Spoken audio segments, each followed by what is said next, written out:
ईशिका ने बताया जिनके साथ 2022 में एक ऐसा इंसिडेंट हुआ था जिसको सुनने के बाद आप सोच में पड़ जाएंगे कि जहां आप रह रहे हैं, जहां आप सो रहे हैं, जिन लोगों के बीच में आप रह रहे हैं, क्या आप सीरियसली सेफ हैं। ईशिका ने बताया उनकी जो पूरी फैमिली है वो जालंधर से बिलोंग करती है। उनके पापा आर्मी में है और 2022 में उनकी जो पोस्टिंग हुई थी वो होशियारपुर में हुई थी। ईशिका शुरू से ही पढ़ाई में बहुत अच्छी है और उन्हें कभी पैरानॉर्मल के ऊपर यकीन था ही नहीं, लेकिन उनके साथ 2022 में एक ऐसी एक्टिविटी हुई जिसकी वजह से उनको पैरानॉर्मल पर यकीन करना पड़ गया। बात है उनकी गर्मियों की छुट्टियों की, जब ईशिका अपनी पढ़ाई में लीन थी और एक दिन उनके पापा उन्हें बताते कि एक नाइट पार्टी है जिसमें उनको उनकी मदर के साथ जाना है। ईशिका के एक भाई भी हैं जो कि हॉस्टल में रहा करते थे, बाहर कॉलेज में दूसरी स्टेट में पढ़ाई किया करते थे। ईशिका ने बताया कि वो रात थी जब उनके पेरेंट्स को जाना था और ईशिका हमेशा ऐसे अकेले रहा करती थी जब उनके पेरेंट्स नाइट पार्टी में जाया करते थे। और आप आर्मी की पार्टी के बारे में अगर जानते हैं तो वो काफ़ी टाइम तक चलती थी, रात के 1-2 बजे बहुत मामूली बात है, क्योंकि उनके ऊपर कोई रोक टोक नहीं होता, क्योंकि वो अपने कॉम्प्लेक्स के अंदर पार्टी किया करते थे। हालांकि अगर आप बाहर पार्टी करेंगे तो रात के 10 बजे डीजे बंद हो जाते हैं और नाइट गैदरिंग बंद कर दी जाती है। ईशिका ने बताया कि हमारे जो सामने लोग रहने वाले थे उनसे हमारी बातचीत ज़्यादा नहीं थी, लेकिन वो अंकल भी आर्मी में थे। उनकी बेटी एक लौती थी जो उस घर में रहती थी। अब ईशिका के जो पेरेंट्स थे और सामने वाले जो लोग थे वो आपस में बात करते हैं कि एक साथ चलते हैं पार्टी में, टाइम से निकल जाएंगे और टाइम से आ जाएंगे, दोनों बच्चियां साथ में ही हैं तो वो घर पे रह जाएंगी। क्योंकि ईशिका ने साफ मना कर दिया था कि वो बाहर पार्टी वार्टी के लिए तैयार नहीं है, और जो सामने वाले घर में लड़की थी उसकी थोड़ी तबीयत ठीक नहीं थी, तो ईशिका के पेरेंट्स ने बोला था कि बेटा सामने जो घर में लड़की है तो उसका ध्यान रखियो, उसके घर पे रात को सो जियो, भाई साहब और बहन जी भी हमारे साथ जा रहे हैं। और ईशिका इस चीज़ पर पूरा काम डाउन थी कि मम्मी पापा आप जाओ यार आराम से, कोई दिक्कत नहीं है। वो हमेशा से ही ऐसे माहौल में रहती आई है जहाँ पर वो बहुत ज़्यादा कॉन्फिडेंट थी। उनके रोल मॉडल उनके पापा रहे हैं, तो उन्हें इस चीज़ का कभी डर ही नहीं था कि हमारे घर में कुछ गलत हो सकता है। लेकिन वो रात कहते हैं ना कि जहाँ पर इंसान ओवर कॉन्फिडेंट हो जाता है, वो रात उनके ऊपर बहुत भारी पड़ने वाली थी। तो ईशिका ने बताया कि रात के 10 साढ़े 10 की बात है, मैंने अपने घर को लॉक किया और सामने वाले घर की बेल बजाई तो वहाँ पर मेरी ही हाइट की एक लड़की आई और उसने गेट खोला और मुझे अंदर बुलाया। वो लड़की अजीब सी थी, जैसे या तो उसे बहुत ज़्यादा ठंड लग रही थी या फिर शायद वो अपने अकेले घर में बहुत ज़्यादा डर रही थी। ईशिका ने वहाँ पे कदम रखा और इस चीज़ को वो दूसरी लड़की देखकर बहुत ज़्यादा खुश हो गई कि अब कोई उसके साथ रहने वाला है। ईशिका ने अपने हाथ में अपनी कॉपीज़ वगैरह कैरी कर रखी थी, तो वो अंदर जाते ही टेबल देखकर एक रूम में अपना होमवर्क करना स्टार्ट कर देती हैं, और जो दूसरी लड़की है वो बाहर बैठकर टीवी देखने लगती है। थोड़ी देर में जब 11 साढ़े 11 बजते हैं तो ईशिका बोलती है कि चल यार अब सो जाते हैं, काफ़ी टाइम हो गया है। तो सोने से पहले वो अपने पापा को फ़ोन करती हैं ईशिका कि पापा आप कितने बजे तक आओगे, तो उनके पापा बोलते हैं कि बेटा हमें 2-3 बज सकते हैं, तुम लोग ठीक हो, सेफ हो। तो ईशिका बोलती है हाँ पापा मैं आपका लड़का हूँ, आप टेंशन मत लो, मैं स्ट्रांग हूँ, आपको पता है मैं इस लड़की का भी ध्यान रखूंगी। उसके पापा हंसते हंसते फ़ोन काटते हैं कि हम आ जाएंगे और जैसे ही आएंगे तुम्हें बता देंगे। 12 बजते हैं जब वो सोने के लिए जाते हैं, तो ईशिका को कभी किसी के साथ सोने की आदत नहीं थी, वो हमेशा अपने एक सिंगल रूम में अलग से ही रहती थी। तो ईशिका अब जो है उस लड़की के पेरेंट्स के रूम में चली जाती है और वो जो ईशिका के साथ जो लड़की थी वो उसके पास आती है, ईशिका के पास, और बोलती है कि आप अकेले सोओगे। तो ईशिका बोलती है हाँ मुझे कोई दिक्कत नहीं है। ईशिका फटाफट से एसी ऑन करती है, उनके पेरेंट्स के कमरे में, जो सामने वाली लड़की का घर था उनके पेरेंट्स के कमरे में वो लेट जाती है। और शायद ईशिका ने बताया कि भाई वो जो सामने वाली लड़की थी वो चाहती थी कि ईशिका उस रात उसके साथ सोए, लेकिन ईशिका ने उस चीज में ज्यादा इंटरेस्ट दिखाया नहीं। अब रात के 1-1:30 बजे थे जब ईशिका बहुत ज्यादा गहरी नींद में थी और अचानक से वो जो दूसरी लड़की थी वो ईशिका के पास आती है और ईशिका को हिलाती है कि ईशिका ईशिका प्लीज उठना ईशिका। तो ईशिका की आंख खुलती है तो वो देखती है कि वो लड़की बहुत ज्यादा पसीने में हो रखी थी, जैसे उसने कोई भूत देख लिया। ईशिका उससे पूछती है क्या हुआ, तो डरी हुई से क्यों लग रही है। तो वो जो लड़की थी वो बोलती है कि बहन मेरे साथ चलना प्लीज़, मेरे कमरे में कोई है, मुझे ऐसा लग रहा है जैसे मेरे कमरे में कोई है। ईशिका देखती है इसके कमरे में कोई है, ईशिका एसी ऑफ करती है, बोलती है चल। तो ईशिका जैसे ही उसके कमरे में जाती है ना, ईशिका का सबसे पहले तो बुरा हाल हो जाता है ये देखकर कि ये लड़की गर्मियों की छुट्टी में, इतनी गर्मी में ये लड़की कंबल ओढ़ के कैसे सो रही है। ईशिका उससे पूछती है कि एक बात बता, तू अपने कमरे में तूने एसी ऑन क्यों नहीं करा। तो वो लड़की बोलती है नहीं मुझे ठंड लगती है, मुझे ऐसा लग रहा है जैसे मेरे कमरे में कोई है। ईशिका हर तरफ नज़र मारती है, पूरे में देखती है और उसे कोई भी नहीं दिखता। तो ईशिका बोलती है कि देख बहन मुझे सुबह उठना है, अभी मम्मी पापा आ जाएंगे 3-4 बजे तक, तो थोड़ी देर की बात हो रहा है, सो जा आराम से। तो इशिका फटाफट से उठ के अपने उन्हीं के पेरेंट्स के कमरे में आके सो जाती है। अब उस लड़की को वो अकेला वहाँ पर छोड़ देती है। थोड़ी देर में उसकी आंखें लगी थी इशिका की, फिर दोबारा वो लड़की आती है, बोलती है कि प्लीज़ इशिका तू मेरे साथ चलना, मेरे कमरे में सो जाना मेरे साथ। उस कमरे में मुझे किसी के गुनगुनाने की आवाज़ आ रही है। इशिका बोलते है यार तू पागल वागल हो गई है क्या, ये हो कैसे सकता है यार, मैं अभी तो देख के आई हूँ तेरे कमरे में कोई नहीं है। अब इशिका उसके बोलने पर उसके कमरे में जाती है और देखती है आगे पीछे कुछ भी नहीं है, लेकिन उसका जो सिंगल बेड था वो बहुत ज़्यादा छोटा था। तो इशिका बोलती है देख बहन, मैं तेरे साथ सो नहीं पाऊंगी यहाँ पे, और मेरे को भी तेरे पेरेंट्स वाले कमरे में ना बहुत ज़्यादा घुटन सी हो रही है, वहाँ पे खिड़की वगैरह है नहीं, तो एक काम कर तू मेरे घर में चल। अब इशिका उस लड़की को लेकर उसके घर को लॉक करके अपने घर में जाती है और वहाँ पर उस लड़की को लिटाती है। तभी इशिका को याद आता है यार मैं तेरे घर में अपना फ़ोन भूल गई हूँ। तो वो उठाती है उसके घर की कीज़ और जब अंदर जाती है तो यहाँ पर इशिका ने पहली बार हाईलाइट करा कि अक्षय भाई वहाँ पर जाने के बाद ना मुझे सीरियसली बहुत अजीब लगा, क्योंकि जिस कमरे में अभी तक ठंड हो रही थी वहाँ पर पूरे घर में टेम्परेचर बहुत अजीब हो गया था। और उस लड़की के कमरे में वो देख के आई इशिका दोबारा कि सीरियसली यहाँ पे कुछ है या नहीं है, तो उसका कमरा बहुत ज़्यादा ठंडा हो गया था।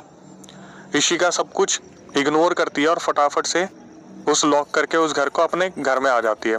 अब इशिका ने बताया कि उसके पापा ने वहाँ पर किले भी ठुकवा रखी थी और उनके वहाँ पर बहुत बड़ा हनुमान जी का मंदिर भी था। तो इशिका को कभी इस चीज़ से डर नहीं लगा, क्योंकि वो हनुमान जी की बहुत बड़ी भक्त थी। और जब इशिका उसके घर में गई थी तब भी अपनी पॉकेट में हनुमान चालीसा छोटी वाली जो थी वो लेके गई थी। वापस आते टाइम इशिका जो है अपने उस हनुमान चालीसा को ड्रॉर में नहीं रखती, सामने वाले टेबल पर रख देती है। तो वहाँ पर एक अच्छा खासा किंग साइज बेड था जिसमें इशिका लेटती है और वो जो लड़की है उनके पीछे लेट जाती है। यहाँ से इशिका ने मुझे बोला कि अक्षय सर मुझे नहीं पता था उस रात मैं क्या क्या चीज़ें देखने वाली हूँ जो पूरी ज़िंदगी में मैंने नहीं देखी अपने।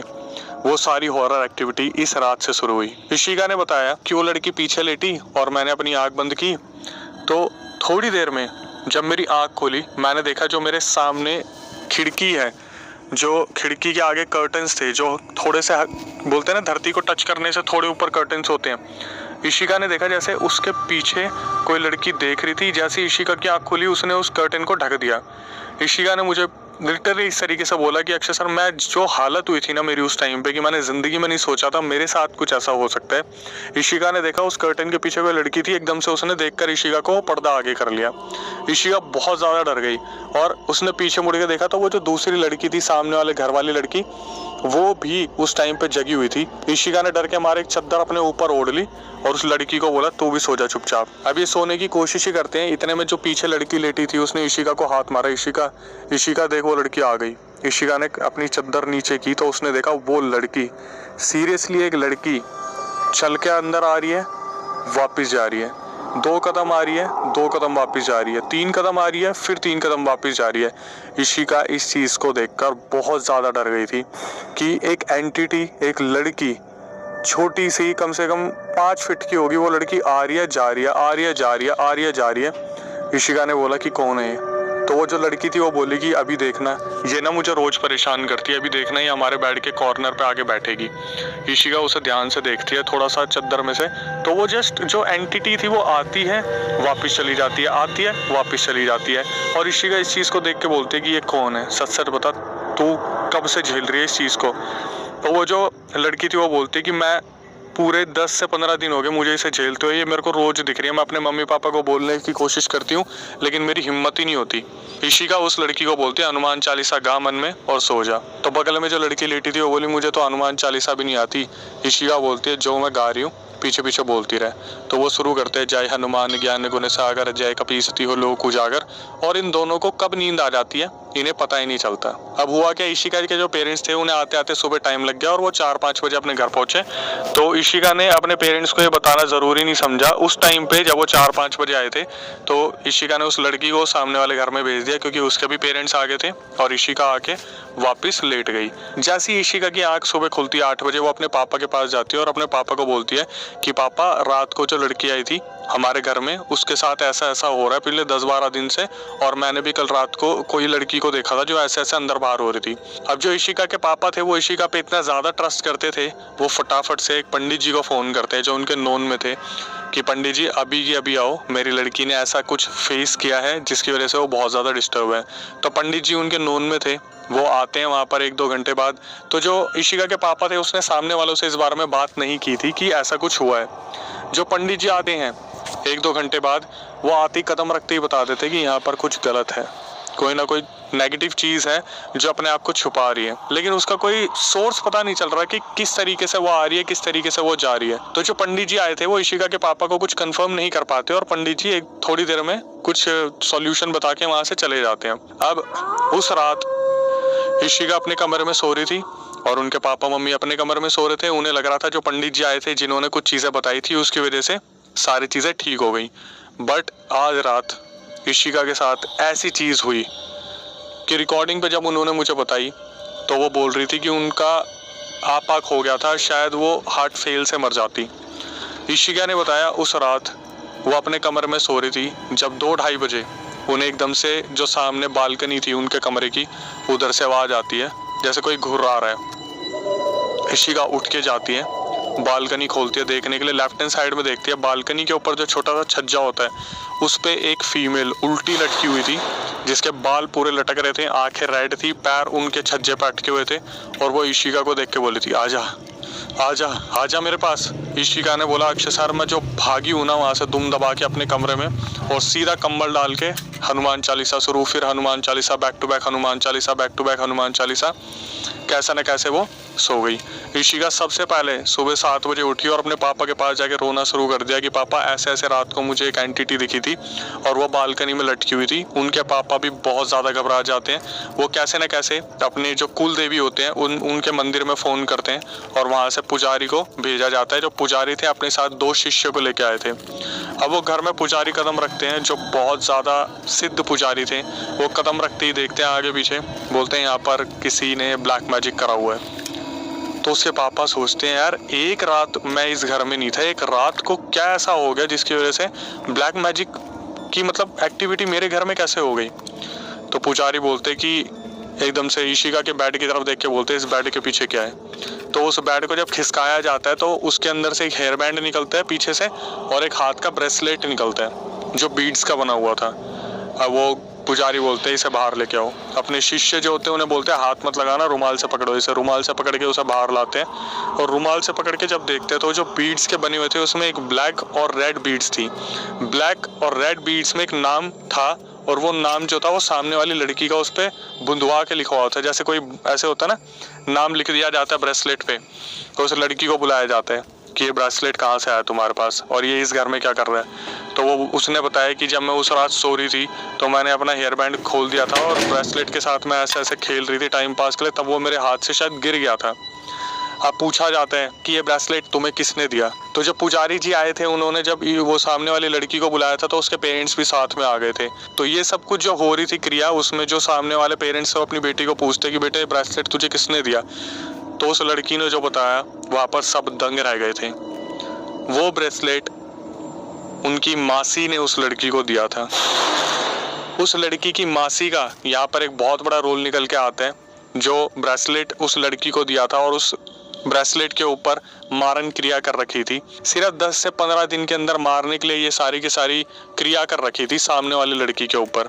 अब सब कुछ पता किया जाता है तो अब क्या होता है, वो जो पुजारी जी होते हैं वो इनके घर से उठ के, इशिका के घर से उठ के उनके घर में जाते हैं अपने 2 शिष्य के साथ। वहां पर जाके सामने वाले घर में उस लड़की को एक घेरे के अंदर बैठाया जाता है और एक गुड़िया बनाई जाती है जिसको एक घेरे में बैठाया जाता है और वो अपनी क्रिया शुरू करते हैं। इशिका के पेरेंट्स और सामने वालों के पेरेंट्स उसी घर में थे। जब वो क्रिया की जाती है तो सामने वाली जो लड़की थी तो उसके अंदर कोई आत्मा आती है उसके शरीर में, जिससे पूछा जाता है कि भाई तू इसके शरीर में क्या कर रही है या तेरे को छोड़ा गया, किसने छोड़ा।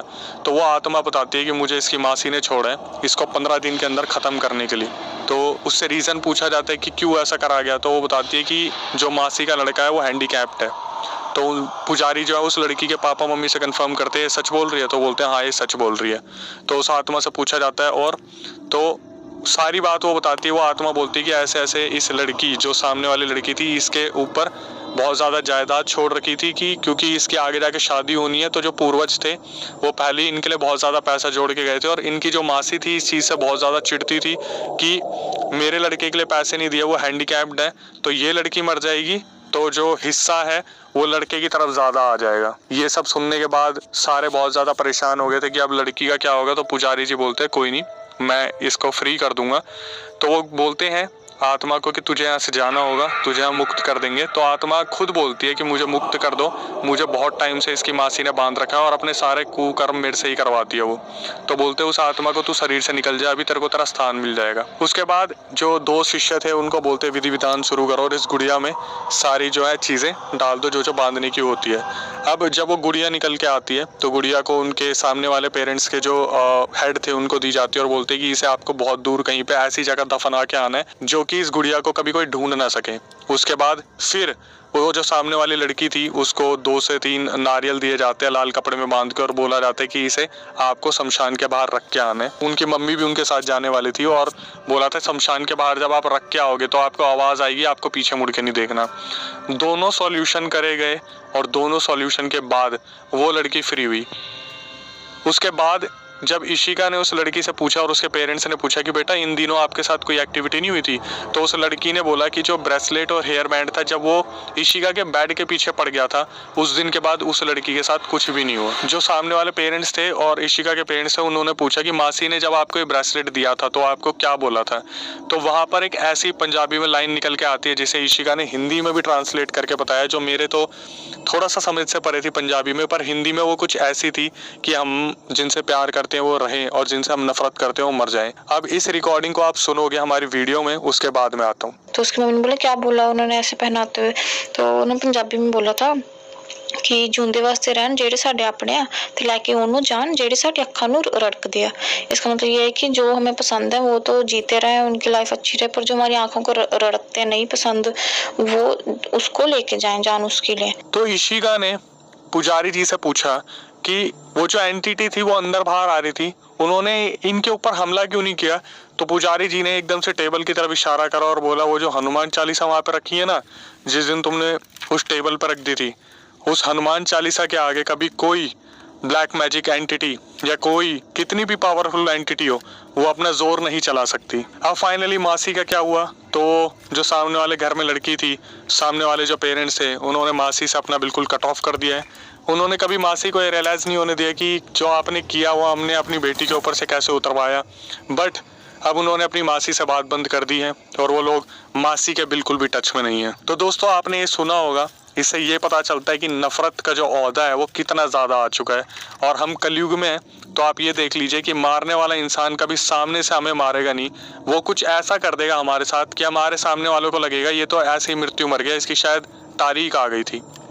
Moral of the story conclusion,